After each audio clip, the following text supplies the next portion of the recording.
Hai guys, welcome back to Zona Zuma, zonanya si Zuma Rausal.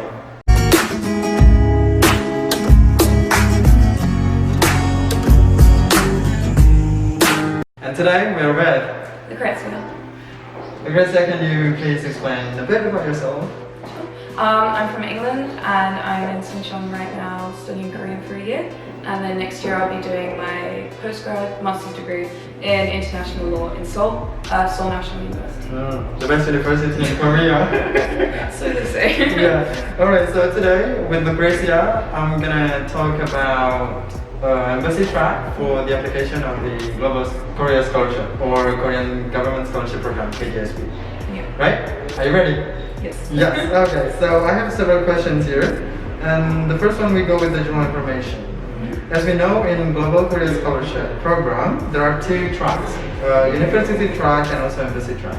Can you please give general difference between them? So generally, if you're applying through the university track, you go straight to your university, your chosen university in Korea, and you apply through them. If you're applying through the embassy track, you go to the embassy of your country, and you send in your application, and they decide before then sending you your application onwards to the university. So there's one extra round of selection. Well, in actuality, two extra rounds, but one extra group of people deciding. Okay, so university track is shorter than embassy track? Yes. Okay. And then we are going to the application preparation, okay? For the embassy track, what are the required documents to be submitted to the embassy? So I know that it might differ by embassy, but for me I had to send in the application form, so that's the statement of purpose, the personal statements, study plan as well, depending on whether you're doing a research degree or a taught degree. Mine's a taught degree. You have to send in your plan, and then I had to send in also my transcript because I hadn't graduated yet, so I didn't have a certificate, so just transcript, a letter confirming that I was at the university that I was at and when I would graduate, a scan of my passport, but not the actual passport, and I think embassy, recommendation letters, very important. Recommendation letters from two people, sealed and signed, so I haven't seen them.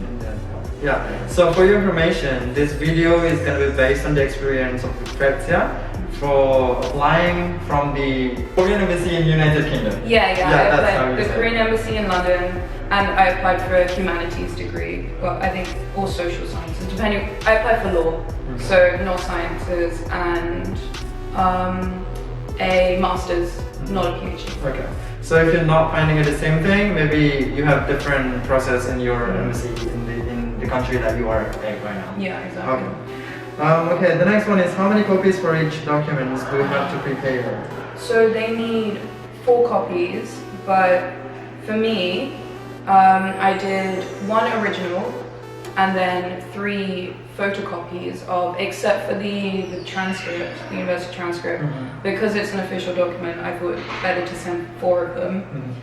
But yeah, the recommendation letters, for example, you'll need to ask whoever writes them to write 1 original and then photocopy it another 3 times and sign and put them all in the same envelope.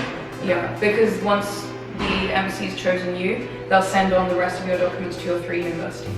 So you need 3 sets, essentially. It's so different because like for me, I'm only like need 1. Yeah, it's so many extra steps. Yeah. But I think it's worth it. Let's wait You'll for see that. this way. Okay, is there any limitation in choosing the university or major for the embassy track? So there's a long list, obviously, of the universities that you can choose and the majors you can choose. That applies anyway for the university track. The main difference with the embassy track is that you can choose 3 universities, but you can only choose 2 out of what they call the A group, and then 1 has to be out of B group. The A group universities are all the universities in Seoul, and also most of the better ranked universities, I guess. And then the B group universities tend to be more the regional ones, and I think mainly the regional ones. So you basically have to choose one that maybe wouldn't be your first choice. Okay, so out of 3, 2, well, at least 1 from the beginning. At least 1, yeah. Okay. Alright. And then we're going to the application submission. Alright? Is there any specific deadline set by embassy? Yes. See, I didn't realize this when I applied, so check. Yeah, each embassy has a separate deadline, and it's not posted on the general website. It's posted on the embassy website. So you need to go and check and find out exactly when, because they're all different. All right. And once the application documents are completed, can we send the documents by post, or it must be handed personally to each embassy? I was able to post them, but I have heard that some people have to go in person. Okay. So yes, in England, last year or this year, earlier this year. Yeah, in England I could post them, but yeah. For some people it might need to go personally, right? Okay. Then selection process. All right. How many rounds of selection for the embassy track, and what are they? 3 rounds. Okay. Yeah. So the first is the embassy. They will choose who they want to pick, and they pick normally slightly more than the quota, and then they will send all of those people. So the UK, they send 8 people to NIED in Korea, so they post all your stuff over, and NIED will choose the final, for England 4.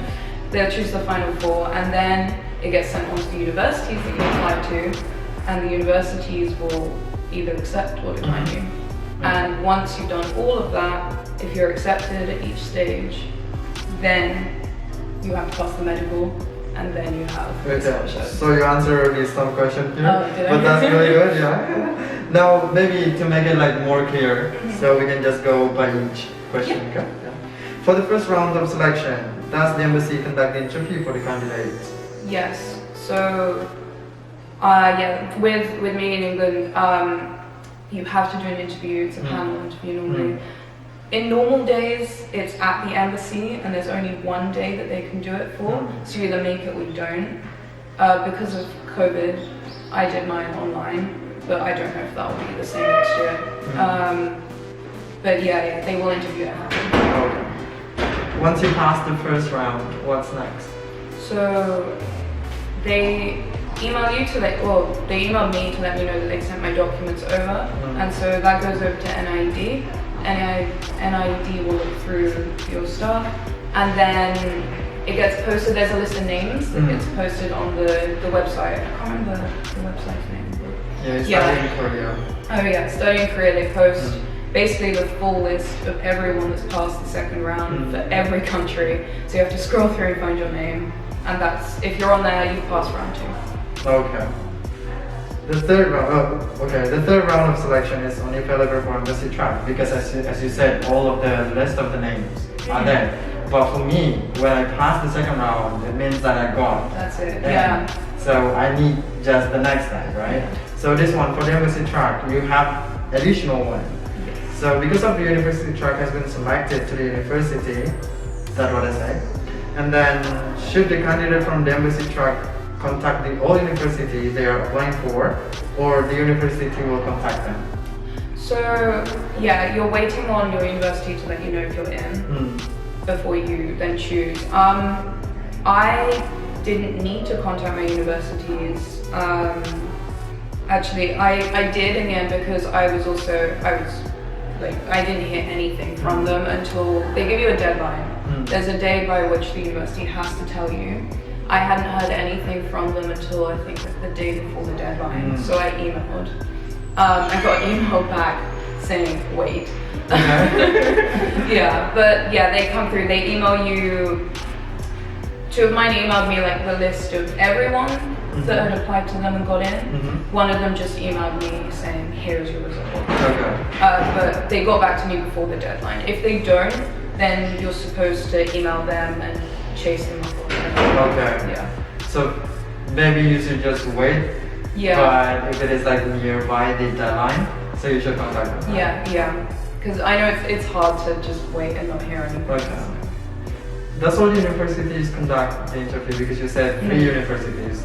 All of them conducting? I wasn't interviewed by any. I was very surprised because, for information, I applied to Seoul National, Yonsei, and then Busan something. So I was expecting an interview from, especially the first two. And so I didn't hear anything, which had me quite worried. But yeah, nothing.